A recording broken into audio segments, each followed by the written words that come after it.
भ्रामरी प्राणायाम को लेकर बहुत चिंतन हो रहा है। कर तो पूरा संसार रहा है। कई ऐसा सोचते हैं कि भ्रामरी प्राणायाम एक आवाज है। पूरा सत्य समझना होगा। ये शरीर की कई व्याधियों को भी भ्रामरी प्राणायाम ठीक करता है। तो आपने क्रम अनुसार एक एक करके प्राणायाम को समझना है, आसन को समझना है, फिर ध्यान, जप और बाकी जो योग आध्यात्म की क्रियाएं हैं उन सब।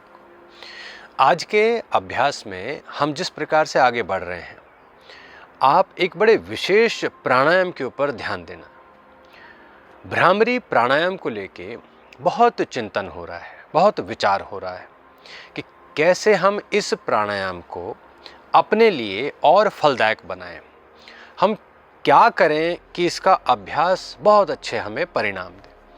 क्योंकि जो भी शोध कर रहे हैं, जो भी रिसर्चेस चल रही हैं, वो सब ऐसा कहती हैं कि भ्रामरी प्राणायाम करने के बाद आप बहुत शक्तिशाली हो जाते हैं। फिर कर तो पूरा संसार रहा है, वो शक्ति क्यों नहीं अनुभव कर पा रहा। अब इसके विषय में क्या विशेष बिंदु है वो आज हम समझेंगे। कई ऐसा सोचते हैं कि भ्रामरी प्राणायाम एक आवाज है कि आप भ्रमर की तरह आवाज करो। आप बैठ गए और अपनी नासिका से या अपने कंठ से या फिर अपने मुख से बी की साउंड करो, भ्रमर की साउंड करो। कैसे?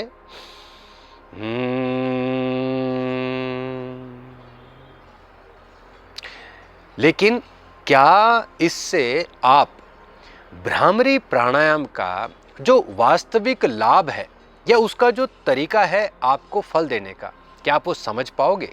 क्या आप उसको प्राप्त कर पाओगे? तो ऐसा बिल्कुल नहीं होगा। आपको इसका पूरा सत्य समझना होगा। ये ऐसे ही है जैसे मानो आप भोजन बना रहे हो, तो सब कुछ तैयार कर दिया आपने आटा भी रख लिया है, वहाँ पे सब्जियां भी तैयार करके रख ली हैं, उसके लिए मसाला भी तैयार कर दिया है, पानी भी है, बर्तन भी है, लेकिन वहाँ पर अग्नि की व्यवस्था नहीं है। और यदि अग्नि की व्यवस्था नहीं हुई, वहाँ पर आपका भोजन कितना भी आपने वहाँ सामग्री अच्छी रखी हो, भोजन अच्छा नहीं बनेगा। तो ऐसे ही भ्रामरी प्राणायाम में एक बड़ा विशेष काम होता है। हमारे हाथों का उपयोग है अलग अलग चेहरे के स्थानों पर, और चेहरे पर कई ऐसे शक्ति बिंदु हैं जिन्हें हमें स्टिमुलेट करना होता है, या फिर ये कहें कि उन्हें आप अपने हाथों से प्रभावित करते हो।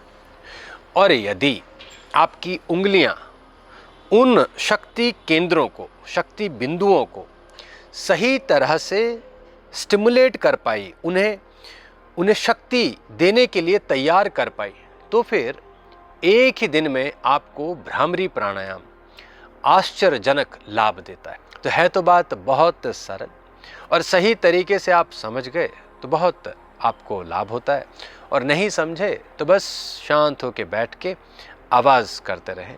कुछ तो होगा, उस श्रृंखला में आप रहेंगे और कुछ ही होता रहेगा। लाभ पूरा लेना है तो इसका सत्य समझो। अब इसी क्रम में आगे बढ़ो। पांचों उंगलियों को आपने, दोनों हाथों की, पहले तो उनकी क्या क्षमता है वो आपको पता होनी चाहिए। पांचों तत्वों को वो दिखाती हैं, दर्शाती हैं, और उनमें वो शक्ति भी है। हमारे शरीर में अग्नि शक्ति है, हमारे शरीर में जल शक्ति है, पांचों तत्व हैं, हवा भी है, हम स्पेस भी लेते हैं। तो ये चीज़ें ऐसा नहीं है कि बहुत गंभीर हैं और बहुत समय लगेगा इनको समझने में, ऐसा बिल्कुल नहीं। आप तुरंत इसको समझ सकते हो। अब इन पांचों तत्वों का उपयोग होगा आपके चेहरे पर, हमारे कान पर। बाहर से आने वाली कोई भी आवाज़ सीधे सीधे अंदर ना आए, इसके लिए कान के बाहर का जो ये भाग है, यहाँ पर अंगूठे का उपयोग होगा, इसे बंद किया जाता है। तो ये पहला काम होगा आपको भ्रामरी प्राणायाम में, यह समझना है। क्या करना है? कान का जो बाहर का भाग है उसे इस प्रकार बंद करना है कि बाहर से जो आवाज़ आ रही है वो सीधे सीधे ना आए। दूसरा काम, 4 उंगलियां रह गई हैं। छोटी उंगली वो नाक का जो कॉर्नर है, आप उसे बिगिनिंग समझ लो या फिर इसे एंड समझ लो। इस स्थान पर दो शक्ति केंद्र हैं। यदि दाएं तरफ की बात करूं तो यहाँ सूर्य नाड़ी केंद्र हुआ, और बाएं भाग की बात करूं तो यहाँ पर आपका चंद्र नाड़ी केंद्र हुआ। और इसी पर दो बड़े योग सिस्टम आधारित हैं, सूर्य योग और चंद्र योग। लेकिन आज हमारा विषय सूर्य योग और चंद्र योग का नहीं है। हम समझ रहे हैं कि भ्रामरी प्राणायाम में ये छोटी उंगलियां क्या करेंगी। तो सूर्य से संबंधित जो नाड़ी है उसको आप इस छोटी उंगली से प्रभावित करते हो या फिर उसे दबाते हो। और ये आपको कैसे पता चलेगा कि वह नाड़ी आपने सही तरीके से दबाई या फिर हल्का रह गया? अभ्यास पर निर्भर है। जितना अच्छा अभ्यास करोगे और जितना आप सक्षम ज्ञान प्राप्त करोगे, आपको उतना सरल हो जाएगा ये छोटी सी बात समझने में। तो क्या करना है, अभी छोटी उंगली का आपने उपयोग करना है। दाईं तरफ और बाईं तरफ जो नाड़ियां हैं, सूर्य की नाड़ी और चंद्र की नाड़ी, उसे दबाना है। तो जब इसे दबाना शुरू करोगे नाक खुल जाता है। ये इमीडिएट तुरंत लाभ है ये कि आपकी नासिका खुलना शुरू हो जाएगी। शरीर की कई व्याधियों को भी भ्रामरी प्राणायाम ठीक करता है। ऐसा नहीं है ये सिर्फ आपके मस्तिष्क को शक्तिशाली बनाता है, शरीर की बीमारियों को ठीक करने की भी शक्ति भ्रामरी प्राणायाम में बहुत ज़्यादा है। इसके बाद आगे समझेंगे कि हमारी बीच की दो उंगलियों का क्या उपयोग है। तो जैसे आपने इस स्थान को समझा, ऐसे ही यही नाड़ियां आगे बढ़ रही हैं। आंखों की बिगनिंग समझ लो यहाँ से, या फिर यहाँ से इसका एंड समझ लो। इस स्थान को, आंखों को नहीं, हमेशा याद रखना है, भ्रामरी प्राणायाम हो या कोई भी प्राणायाम, आंखों को आप नहीं दबाते। ये बहुत सेंसिटिव भाग है हमारे शरीर का, इसको नहीं दबाना है। फिर क्या करना है, जो कॉर्नर है वहाँ पर बीच की उंगली, उससे आपने उसी नाड़ी को और थोड़ा दबाना है। फिर हमारी ये जो रह गई कनिष्ठ, हमारी जो रिंग फिंगर रहेगी, इसका क्या उपयोग है, ये यहाँ पर एक सहयोगी की तरह बनी रहती है और बहुत सरल इसका प्रेशर होता है। बीच की उंगली का ज़्यादा होगा, छोटी उंगली का ज़्यादा होगा। तो ये यहाँ तक आप समझ गए। अब रहेगी आपकी इंडेक्स फिंगर। इससे क्या करना है, हमारा जिसे आप त्रिनेत्र कहते हैं या थर्ड आई कहते हो, इस थर्ड आई के साथ में यहाँ से जब आपकी आईब्रोज, भौवें शुरू होती हैं, इस भाग को आपकी इंडेक्स फिंगर दबाती है। तो फिर से समझेंगे एक एक करके। अंगूठे का उपयोग बाहर से कान को बंद करने का है, छोटी उंगली का उपयोग नासिका को यहाँ से दबाने का है, बीच की उंगली और आपकी रिंग फिंगर का उपयोग इस प्रकार से उस नाड़ी को दबाने का है। उसके पश्चात आपकी रही इंडेक्स फिंगर, वो आपकी भौं की बिगिनिंग दबाती है इस प्रकार से। अब इसे पूरा करेंगे।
फिर धीरे धीरे दोनों हाथों को बाहर की तरफ ले लेंगे, शरीर शांत हो, और फिर धीरे धीरे आंखों को खोल देना है।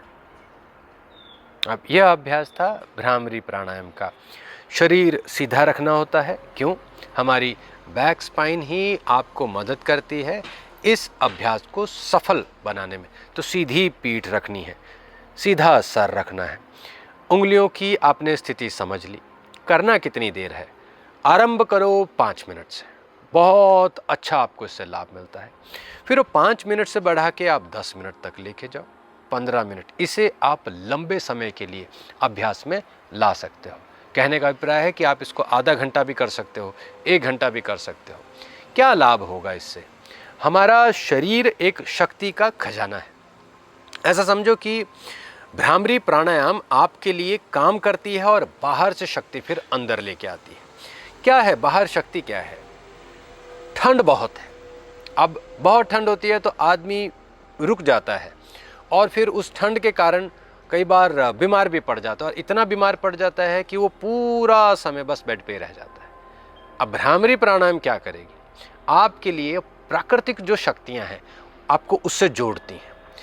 कैसे जोड़ेंगी? क्योंकि अंदर की जो नाड़ी तंत्र है वो भी उस शक्ति को जानता है और वो उस शक्ति को प्राप्त करने के लिए ही बना है। जैसे आपका घर है, वो बस खाली नहीं है, आप उसको बहुत सुंदर बना सकते हो। तो सुंदर बनाने के लिए थोड़ा सामान आप कुछ लेके आते हैं, थोड़ा कुछ और सामान आप बाहर से जाके और अच्छी तरह तैयार करके लेके आते हैं। जितना अच्छा आपकी समझ होगी उतना अच्छा आप सामान लाओगे और उतना सुंदर फिर आपका घर लगता है।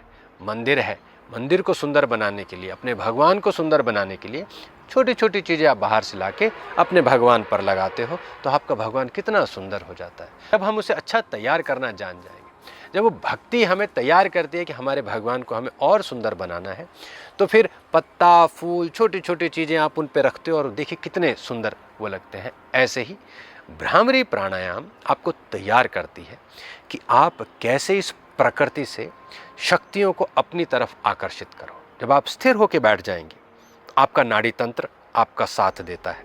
हमारा ब्रेन बहुत शक्तिशाली है। इसमें एक बड़ी विशेष शक्ति है जिसे आप न्यूरो पाथवे कहो, एक ऐसा रास्ता जो आपके संवाद, आपकी बातचीत को पूरे शरीर, आत्मा, मन सबके साथ जोड़ता है। मैं स्वयं के साथ क्या बात करूं, उसे कैसे समझूं और उस बात को समझने के बाद क्या काम करूं कि नहीं करूं, छोटा करूं, बड़ा करूं। ये जीवन का जो आपने इतना बड़ा ये जो विस्तार किया, इसे आप कहां तक ले जा सकते हो या फिर बस यहीं तक रखना था? ये सारी शक्तियां भ्रामरी प्राणायाम आपको देता है। आपकी सेंसेस से संबंधित जो शक्तियां, आपकी नासिका, आपकी आंख, आपकी जिह्वा, आपका मुख, आपके कर्म, इन सब से संबंधित जो बीमारियां हैं उनको भी ठीक करने की शक्ति भ्रामरी प्राणायाम है। रात को नींद नहीं आती, डरावने सपने बने रहते हैं, मन सदैव बेचैन रहता है, अवसाद में रहते हो, एंग्जाइटी बनी रहती है, बहुत फ्रस्ट्रेशन है, इन सारी समस्याओं में भ्रामरी प्राणायाम आपके लिए एक बहुत बड़ी दवाई के रूप में काम करेगी। तो इतनी शक्ति है भ्रामरी प्राणायाम में। और हम सोचते हैं बस ऐसे बैठ जाएंगे, थोड़ी आवाज़ करेंगे और सब ठीक हो जाएगा। ऐसा नहीं है। आपको बहुत लाभ लेना है भ्रामरी प्राणायाम से, तो इसको आधे में मत करो। मैं इसका आधा लाभ नहीं प्राप्त करना है, हमें इसका पूरा लाभ लेना। और है भी कितना सरल, बस थोड़ी बातों को समझना है और समझ के उसे जैसा आपने सीखा आप उसी प्रकार से करना शुरू करो। कुछ ही दिनों में देखो आपको कितना लाभ इससे प्राप्त होता है। आज के लिए इतना ही। आपके और अभ्यास के साथ फिर मिलेंगे। आप सब अपना ध्यान रखें। नमो हिमालय।